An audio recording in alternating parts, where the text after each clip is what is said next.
Oh, buzzer beater there. Virginia Tech at the buzzer in the ACC tournament takes care of Clemson. Don't forget the P in Clemson. Another look at it here. For those of you watching on YouTube, this is Interesting to See, your daily sports podcast. And NFL news all over the place today. See what people have going on the interweb. This is March. Back-to-back buzzer beaters to open the show for us. Like, rate, review, subscribe. It's on YouTube as well. Make your family members listen. I would appreciate it.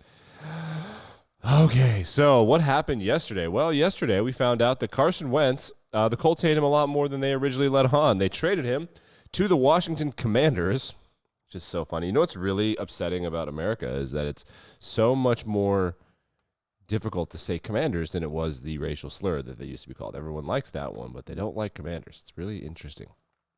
Carson Wentz has been traded for a package of picks to the Washington Commanders. The Commanders, they wanted Matthew Stafford, they wanted Aaron Rodgers, they wanted Russell Wilson, so now they have to settle for Carson Wentz. This seems like a panic move to all of us, of course, because it is.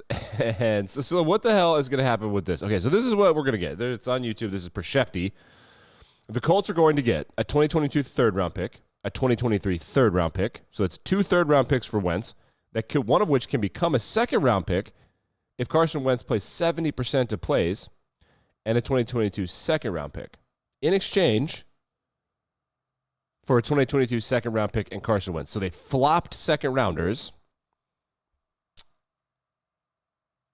and so hold on, let me get this straight. It's for a third, 2/3, and maybe a third and a second if he plays 70% of plays. So off the top of my head, they traded for him with essentially a first-rounder and a third-rounder, so now they're flopping. And what an unmitigated disaster. Is that the worst part of the trade? It is not. It is not. Washington has elected to take on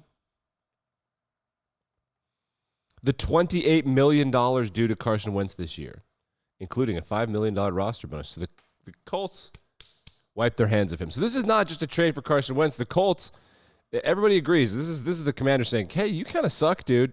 So we really want you, but we don't really, really, really want you. We really want you. We don't really, really we don't like you, but we like you. We're great friends.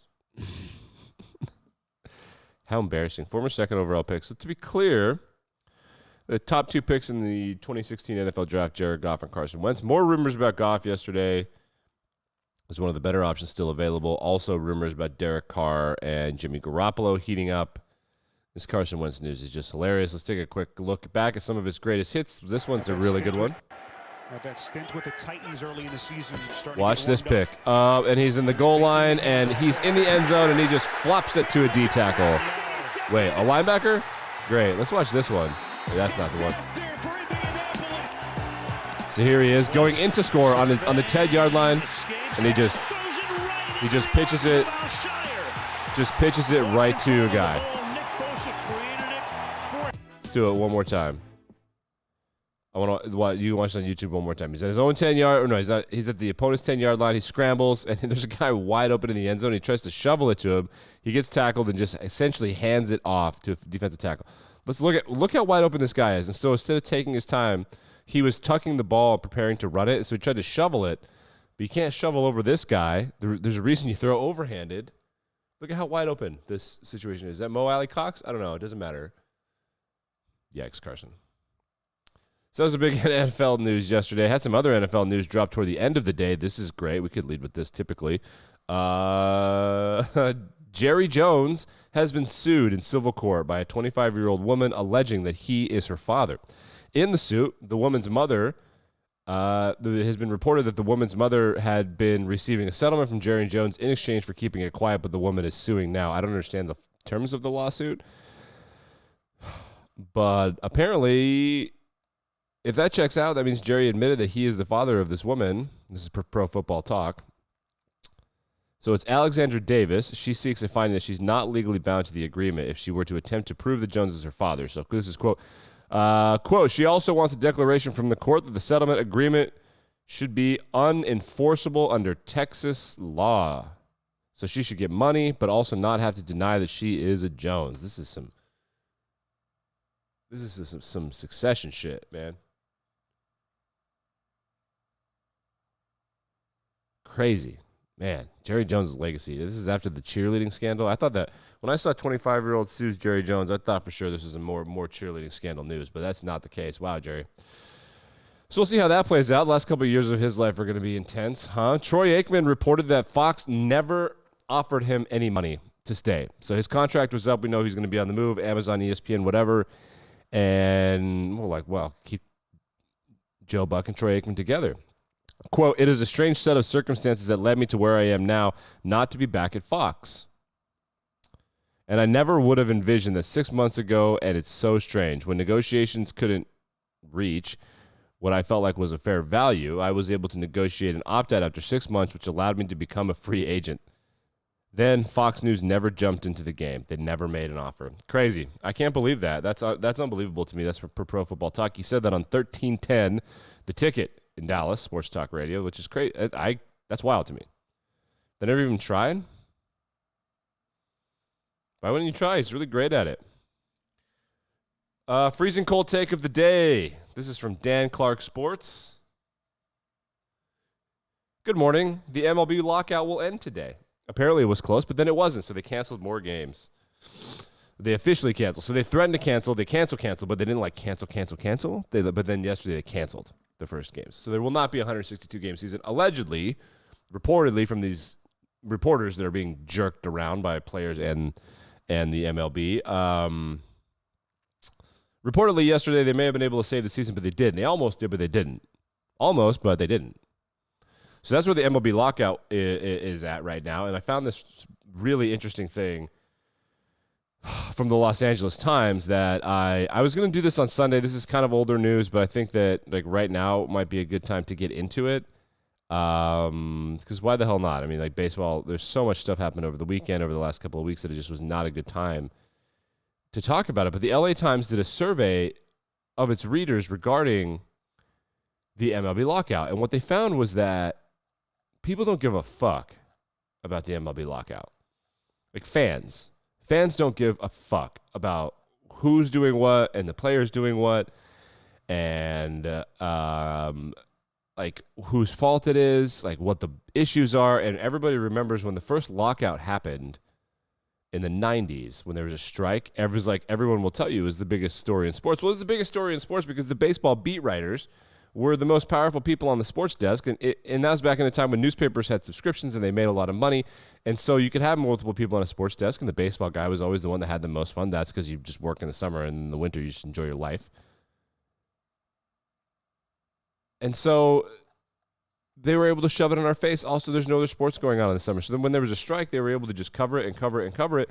Now, with all these options, no one gives a shit at all about the lockout. And this guy, I mean, it's also people who are fussy enough to respond to a newspaper's survey. But I'm completely with this guy. I'm completely with the survey. And I actually commented on Twitter there, and I don't care. Look, play or don't, man. Like, I play or don't. And the players want sympathy because usually you decide with labor in terms of like billionaires versus millionaires. They're all rich. They're all rich. And honestly, I'm on the side of the players, but they're way more annoying about it though. Like there are no owners on Twitter being like, "This is what we offered a fair." Like, I don't give a fuck, dude. Take care of your business. Play the game or don't. I do not give a fuck. I mean, I don't know what else you want me to say. Like, it's looking like there's going to be a season, but it is also looking very much like it's not going to be a full season. Got to do what you got to do. I think the luxury tax ceiling is what they're held up on, which is fair. That's an agreement on how much money the owners have to spend, or the limit to which they can spend and how much they get taxed. It's essentially like a de facto salary cap. Well, they don't want to, and they're billionaires. That's how it goes. So I don't know. At a certain point, it's just they got to get their shit figured out, or not. You know what I mean? So. Looking at the NBA real quick, the big story is coming tonight. Ben Simmons is returning to Philadelphia, where he will sit on the bench. He has already preemptively filed a grievance which is the softest, most snowflakey, millennial-ass move I have ever heard in my life. Head coach of the Brooklyn Nets, Steve Nash, said it will be good for him to get yelled at. Doc Rivers said, quote, I don't like how, let's say, this rivalry was started. I'll pass on that. Let me put it this way, but I love that when there's rivalries. I love when there's teams that are in the same conference and want to play each other and go after each other. That's good.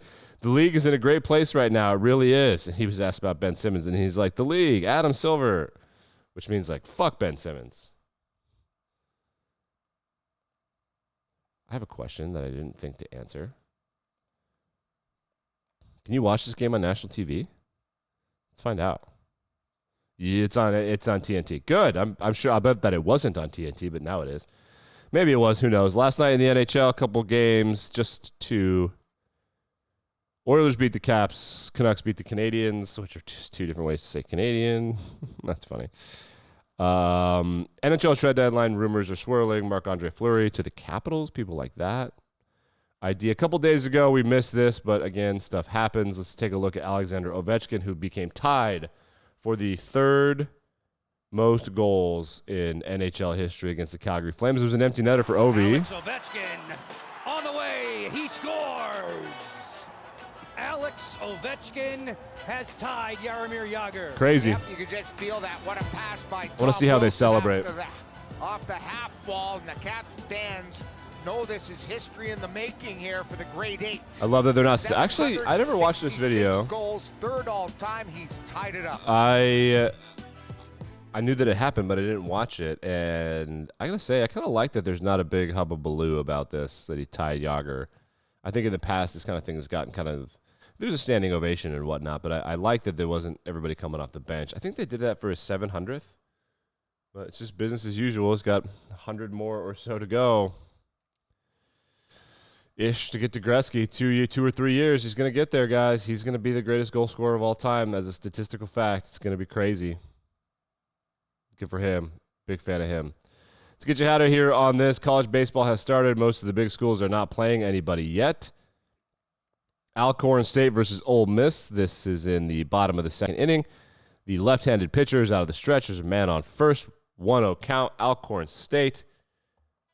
And they try to pick off this runner. Let's just see how this goes. I kind of lose it at that point. Okay, so there's the Chantier, the runner. Did he made it? He slid in successfully. So he's just standing there. They're not paying attention. Try to take the third because baseman. nobody's covering third. No one's covering third. And yep. Chantier makes it in there safely the as well. He's like, shit, no one's at And now nobody's covering home. Can he do it? Oh, you man. bet he can. He slid into all three bases, second, third, and home, and unbelievable there from Ole Miss over Alcorn State. Like, rate, review, subscribe. We'll be back and better than ever tomorrow morning.